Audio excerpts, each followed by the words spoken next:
Assalamualaikum warahmatullahi wabarakatuh. Perkenalkan, nama saya Kini Sylvia, NPM 19170511010, prodi S1 Ilmu Komputer, jurusan Ilmu Komputer Universitas Lampung. Saya anggota dari kelompok OISC, kelas B, mata kuliah pengantar organisasi komputer. Di sini saya akan menjelaskan tugas dari kelompok kami, yaitu membuat replika mesin Enigma. Nah, sebelum kita ke replika dari mesin Enigma itu sendiri, kita harus tahu terlebih dahulu apa sih mesin Enigma itu, lalu ada apa aja bagian-bagiannya, bagaimana mekanisme kerjanya, fungsi dari mesin Enigma, dan lain sebagainya. Yang pertama ada sejarah mesin Enigma. Jadi mesin Enigma adalah suatu mesin yang diciptakan oleh Arthur Sergius, dikembangkan serta digunakan pada awal hingga pertengahan abad ke-20. Mesin ini berfungsi untuk mengirimkan pesan-pesan yang telah dienkripsi atau sebagai alat perang dalam mengirimkan kode-kode rahasia. Mesin Enigma ini digunakan oleh tentara Nazi Jerman pada Perang Dunia yang Kedua.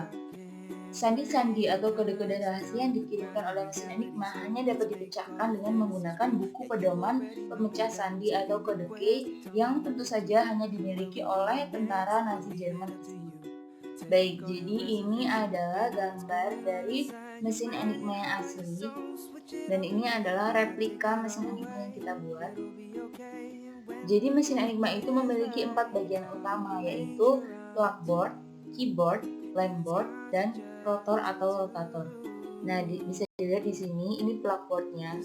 Kalau di replikanya itu ini, jadi plugboard itu dilengkapi dengan kabel-kabel yang menghubungkan dari suatu huruf ke huruf lainnya. Lalu ada keyboard, ini 3 tingkat pertama setelah plugboard. Kalau yang di aslinya itu sebenarnya dia agak timbul gitu. Lalu ada lameboard, ini lameboard, dan ada rotator. Ini rotatornya atau rotor. Dan ini adalah aksesoris atau bagian-bagian lain yang menambah fungsi atau kegunaan dari mesin Enigma itu sendiri. Nah, seperti yang sudah saya sebutkan sebelumnya bahwa mesin Enigma tersebut memiliki 4 bagian utama. Yang pertama ada keyboard. Keyboard pada mesin Enigma merupakan ruang di mana operator akan menekan huruf-huruf yang nantinya akan menjadi sandi yang akan dibentuk atau yang akan diubah dan dikirimkan. Lalu ada lameboard.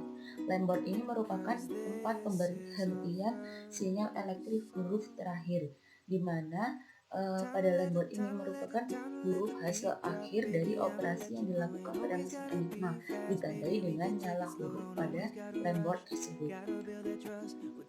Lalu ada rotor reflektor. Rotor reflektor ini merupakan tempat di mana akan dilakukan operasi acak atau mengacak huruf-huruf yang telah diinputkan operator. Pada rotor ini, tiap hurufnya itu akan masuk ke roda rotor yang paling kanan dan akan diputar satu huruf dan menghasilkan pemetaan yang berbeda untuk koneksi yang ada di dalamnya. Nah, ini adalah kerja rotor. Jadi tuh huruf yang ditekan dari keyboard akan masuk ke reflektor, lalu sinyal elektriknya akan diteruskan ke moving rotor, dan di moving rotor ini akan dilakukan operasi acak. Lalu setelah ditemukan huruf hasil akhirnya akan dikirimkan ke lameboard dan dinyalakan lampu pada huruf tersebut.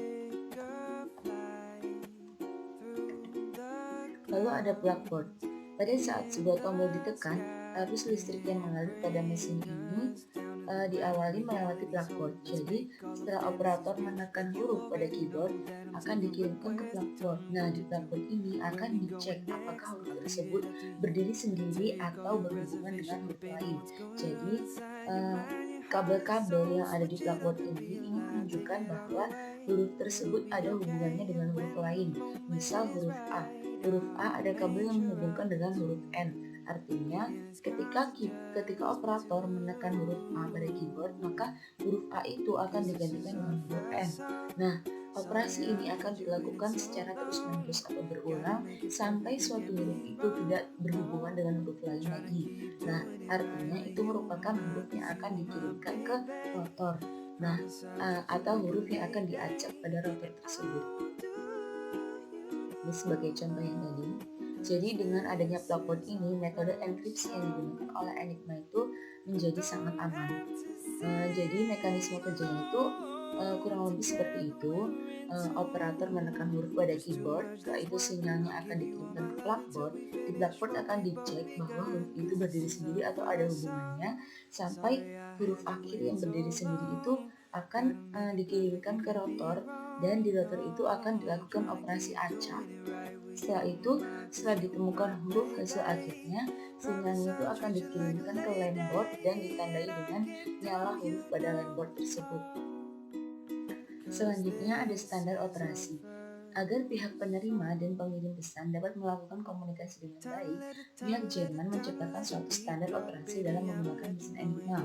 Standar operasi tersebut berupa tabel yang memuat informasi mengenai aturan mengenai keempat kombinasi yang harus diseragamkan tersebut. Aturan ini dicetak di atas kertas yang mudah hancur untuk menghindari jatuhnya kertas tersebut ke pihak lawan atau ke pihak sekutu. Jadi ini merupakan kertas standar operasi Enigma Jerman. Ada 5 tabel. Tabel yang pertama ini merupakan tanggal atau menunjukkan tanggal pada waktu itu. Artinya, setiap tanggal berubah, maka kode atau pesan rahasia yang dienkripsikan itu akan berubah. Lalu yang kedua, ini menunjukkan posisi roda atau urutan roda pada rotor. Dia ada roda keempat, kedua, atau ke-1. Lalu yang ketiga ini merupakan huruf awal pada cincin. Misal angka 6 menunjukkan cincin harus diset pada huruf ke-6, yaitu huruf F. Lalu kolom ke-4 ini merupakan kombinasi pada blackboard. Lalu kolom terakhir ini merupakan huruf awal pada rotor atau rotator. Nah, itulah tadi sekilas penjelasan mengenai mesin Enigma. Langsung saja kita ke replika mesin Enigma yang telah kelompok kami buat. Jadi, untuk membuat replika mesin Enigma ada beberapa alat dan bahan yang harus disiapkan. Alat dan bahan tersebut meliputi yang pertama ada solasi ban dan lakban, lalu ada pulpen, ada lem, gunting, spidol, penggaris, kardus. Lalu ini kardusnya sudah dipotong atau sudah dilebarkan. Lalu ada kertas karton berwarna hitam, dan ini merupakan bagian dalam dari mesin Enigma. Ini yang sudah digambar-gambar bagiannya. Ini ada blackboard, keyboard, landboard, rotor, dan aksesoris-aksesoris mesin Enigma yang lainnya.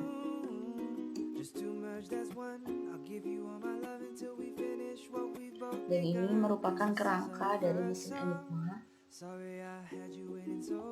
Ini tampilan mesin Enigma setelah disatukan antara kerangka dan bagian dalamnya. Bentuknya seperti ini dalamnya ketika sudah dibuka. Seperti ini. Dan ini merupakan bentuk mesin Enigma ketika belum dibuka. Jadi emang mesin Enigma itu berbentuk seperti box biasa. Di sini itu sebenarnya harusnya itu ada jendela transparan yang digunakan untuk melihat huruf awal pada rotor tersebut. Baik, jadi ini adalah video di mana memperlihatkan bahwa ini merupakan bentuk awal mesin Enigma ketika belum dibuka. Jadi emang bentuknya itu seperti box gitu. Dan ini adalah cuplikan video yang menunjukkan bagian dalam dari mesin Enigma. Nah, kelompok kami membuatnya dengan berikut bagian-bagian dari mesin Enigma tersebut. Jadi di sini itu ada blackboard, di sini ada keyboard, lalu ada landboard, dan ini rotor, serta ini aksesoris lainnya. Ini adalah blackboard, dan ini adalah kabel-kabel yang menghubungkan huruf-huruf pada blackboard.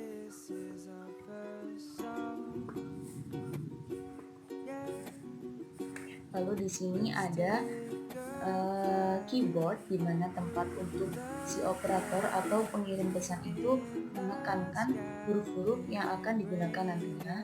Lalu di sini ada landboard atau tempat pemberhentian terakhir, di mana ditandai dengan nyala huruf pada huruf tersebut.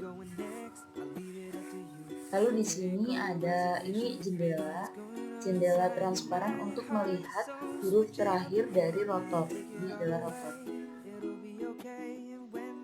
Baik, itulah tadi penjelasan yang dapat saya jelaskan mengenai tugas kelompok kami, Replika Mesin Enigma. Semoga dapat dimengerti. Terima kasih dan wassalamualaikum warahmatullahi wabarakatuh.